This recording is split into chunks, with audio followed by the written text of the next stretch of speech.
Tá, tá. Bom, gente, o problema que a gente está tendo é o seguinte, tá? Eu comecei a discutir análise de alguns dados com mais de um aluno e a gente acaba caindo no mesmo problema, tá? Qual o teste estatístico que a gente faz para cada tipo de experimento, tá? A gente chegou a ter, alguns anos atrás, algumas discussões de estatística com o Bruno, ele chegou a fazer oficina, etc e tal, tá? Eu acho que a gente devia marcar uma dessas, mas por enquanto eu quero só dar algumas recomendações rápidas, tá?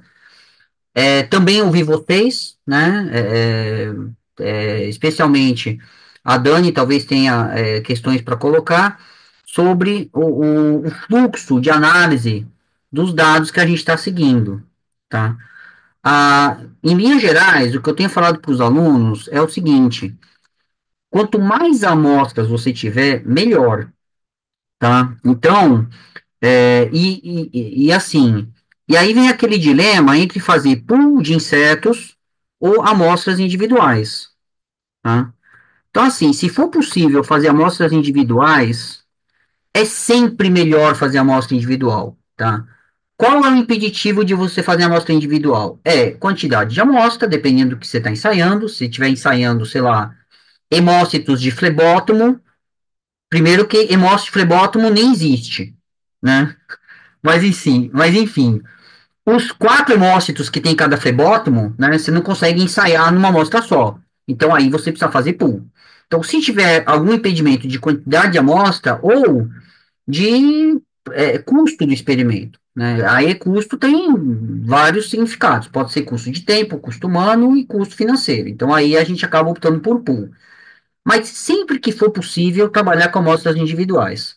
Quais são os casos clássicos, né? Onde a gente trabalha com amostra individual? Né? Ensaio enzimático, que ensaio enzimático costuma ser barato, medida de proteína. Ultimamente, QPCR tem ficado barato, QPCR não é mais aquela técnica que é proibitivamente cara, etc e tal. Então, talvez seja o caso da gente pensar se a gente não deve começar a fazer individual, tá? Mas eu acho que alguns anos atrás, quando a gente falava em QPCR, era aquela coisa mega proibitiva. Falava, não, dá para fazer três ou quatro, é muito caro, etc e tal. Também tem aquela coisa, se você está trabalhando com muitas condições fisiológicas, muitos órgãos, muitos genes, aí o experimento fica proibitivo. Mas se você está trabalhando com um gene só, um órgão só, tá aí vale a pena discutir com o orientador se não é o caso de fazer amostras individuais. Se houver algum problema, aí faz pool, né? Quais são os casos óbvios de pool, né? As ômicas, né? A gente ainda não está fazendo transcriptoma, proteoma de inseto isolado, né? E nas restrições de amostra. E aí você vai ter variações, né? Em função do desenho experimental,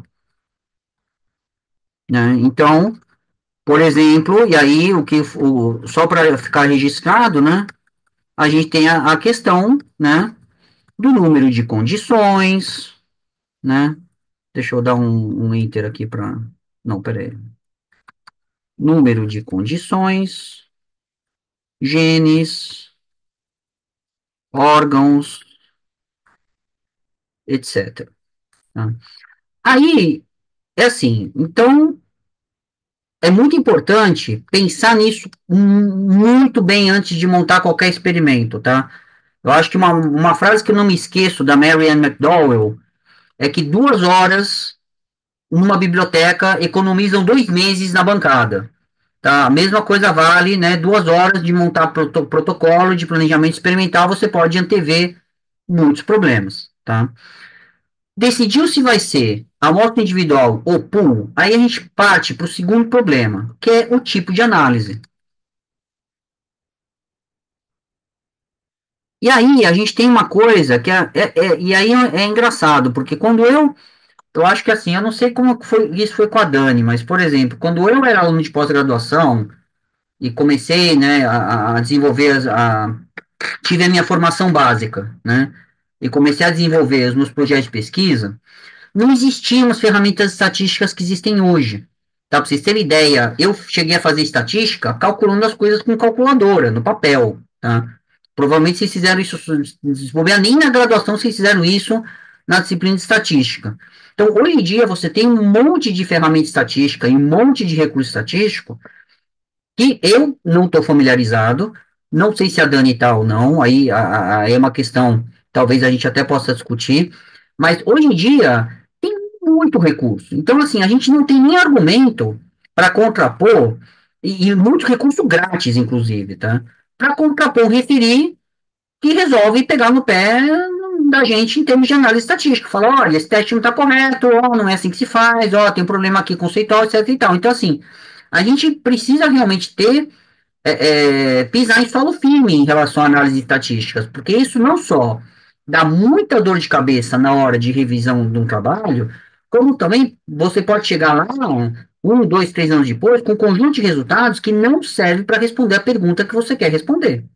Tá? Então, assim, em linhas gerais, voltando aqui, a primeira coisa, recomendação, quanto maior o N, melhor. Depois que você tem, e o que que é um N bom, né? Para ensaios enzimáticos, por exemplo, o ideal é você ter um N, né? Vou dar um exemplo de ensaios enzimáticos que é o que eu entendo mais, que é o que está mais à mão, né? Para mim, né? Mas a gente pode ter essa discussão também, qual que seria o N ideal, por exemplo, para um QPCR, qual que é o N ideal, por exemplo, para um proteoma, e isso vai ter diferentes escolhas, diferentes decisões. Mas para um ensaio enzimático, o ideal é você ter um N maior do que 10, né? Talvez 20, e por aí vai. É na ordem de grandeza de dezenas. Isso para mim foi um choque conceitual de realidade, porque quando eu era aluno, os papers eram publicados com N de 3, 4. A gente fazia pool, a gente fazia. Se vocês pegarem os meus papers de quando eu era aluno, era 3 pools de, sei lá, 10 besouros, por exemplo. 5 pools de 3 baratas. A gente sempre fazia pool, porque as técnicas eram pouco sensíveis e os ensaios eram caros, né? E a gente trabalhava com um número pequeno, né? E acabava fazendo uns testes estatísticos bem simplesinhos, que era o padrão da época, né? O estado da arte, como o pessoal costuma chamar. Hoje em dia, o estado da arte é diferente. Todo mundo tem acesso a ferramentas estatísticas de altíssimo nível. Os ensaios enzimáticos, a maioria das técnicas é muito barata e muito sensível. Hoje em dia a gente consegue medir a atividade enzimática de um flebótomo. É uma coisa impensável há 20 anos atrás, né? Flebótomo nem tinha, né? Eu até brincava com a Caroline Moraes, quando ela fez o doutorado, que flebótomo nem tem proteína, entendeu? Mas agora a gente sabe que tem, né? Então, é isso. Tem que pensar em dezenas de amostras, tá? Esse negócio de trabalhar com 3, 4, 5 amostras é só naqueles casos restritivos que eu comentei no slide anterior. Se você tem um número grande de amostras, a primeira coisa que você tem que fazer com os seus dados é testar se a distribuição é normal ou não. Tá? Aí você tem que fazer testes de normalidade. Eu acho que a gente ainda precisa ter uma oficina de estatística mesmo, para a gente fazer exercícios mesmo, hands-on, interpretar o resultado, ver como é que faz, como é que monta isso no GraphPad, ou no R, ou online, tá? Mas eu só quero fazer um alerta muito rápido para que vocês fiquem cientes disso. Primeira coisa que você faz é um teste de normalidade. Se a distribuição for normal, você vai para um teste paramétrico.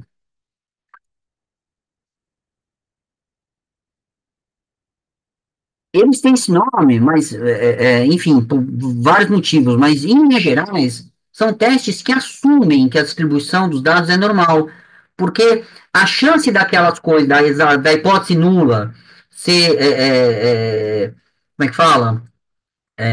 Descartada tem a ver com a sobreposição de curvas normais. Então você tem duas distribuições normais, que tem uma diferença entre as médias, e aí o que vai dizer qual é a porcentagem daquelas coisas serem da mesma distribuição é a sobreposição dessas curvas. Tá? Então é daí que vem, né, né, as probabilidades, né, que acabam resultando numa refutação ou aceitação da hipótese que você está colocando ali. Tá? E aí, exemplos de testes paramétricos, né? Você tem o teste T, você tem o ANOVA, e assim, tem outros, né? Enfim. milhares, né, de testes diferentes, né? Se a distribuição não for normal, então, assim, se você fizer o teste de normalidade e der um P abaixo de 0,05, por exemplo, no teste de Agostino, tá? Olha, então, ó, não é normal essa distribuição. Pera, deixa eu escrever aqui certo. Distribuição não normal. Você tem que ir para um teste não paramétrico. E aí, por exemplo, exemplos de testes não paramétricos. Você tem o Mann-Whitney, que é acho que é um dos mais comuns. Você tem o Kruskal-Wallis, por exemplo, etc, né? Tem vários, né? Qual que é a grande diferença? Muitos desses testes não paramétricos, bom, eles não assumem normalidade, eles são testes de ranqueamento. Você não usa média e desvio padrão para comparar curvas. A lógica é totalmente diferente. E eu também não vou conseguir explicar isso aqui, tá? Que nem eu só falei em geral, né? Mas você testa a chance dos rankings, né? Serem iguais ou diferentes, tá? Qual que é o grande problema que acontece, que está acontecendo com alguns dos experimentos que eu acompanhei e que eu vejo isso direto nos trabalhos científicos, como parecerista. As pessoas fazem o experimento, jogam no GraphPad e fazem o teste ali que parece mais bonitinho, entendeu? Sem pensar nessas coisas. Então tem muita gente fazendo o teste T, a nova, com amostras que não tem distribuição normal. Isso está errado, tá? Assim, tudo bem que dependendo do revisor, ou dependendo da revista, ninguém vai perceber e vai passar batido, tá? Mas, primeiro, se alguém perceber, é vergonhoso, né? E o pior, corre o risco de você estar tá tirando uma conclusão que é falsa. E lá na frente você vai perceber que, caramba, olha, o que eu achei que era diferente, na verdade não tem significância estatística. E vai ser refutado depois, tá? Ou vice-versa, né? Eu não sei qual dos dois é pior, tá? Mas tome muito cuidado com isso. Aí tem, então aí cai nessas armadilhas. Olha, e se o meu N for pequeno? Tá? Por N razões, eu só consegui ter um N de 3, 4, 5, 6. Né? Você tem que tomar muito cuidado com o teste que você vai usar. Tá? Então, uma das estratégias que a gente tem para N pequeno, que funcionou e foi exaustivamente discutida, um revisor que era um estatístico assim, meio xiita, mas eu tive, sim, discussões muito interessantes, né? Isso foi no paper da Maiara, do doutorado da Maiara, tá? Uma das estratégias que pode ser utilizada é você fazer um teste T, pareado ou não pareado, isso vai depender do teu desenho experimental, e associar o teste T a uma análise de poder estatístico. E também não vou poder entrar em detalhes, mas é um teste que você faz que te diz, olha, essa diferença que eu estou vendo entre as médias, com esse N, tá?